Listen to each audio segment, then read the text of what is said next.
Empecé a escribir esta obra porque me preocupaba mucho ver e imaginarme hacia dónde va a parar la sociedad, visto lo visto, ¿no? Viendo que ya se puede mentir descaradamente y no ocurre nada, que en los colegios no se examina ni el potencial de los niños, ni la imaginación, ni la capacidad que tienen de crear, sino que simplemente se examina su memoria y ya está, es lo único que importa.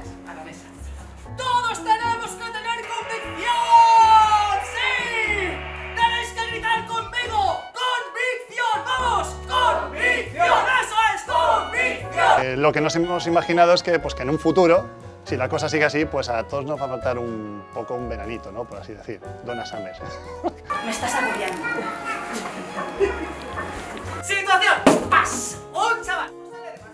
La hipótesis que manejamos es precisamente esa, cómo va a estar el nivel intelectual de aquí a 50 años, que yo creo que por el camino por el que vamos no va bien la cosa, en ningún aspecto.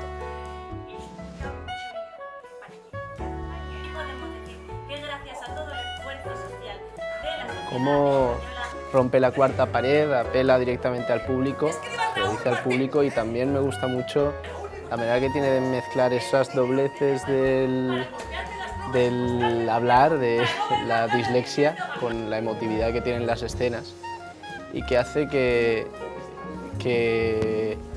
mezcle muy bien, si no el drama, la tensión del momento, con un girito que te pilla desprevenido y te saca la risa.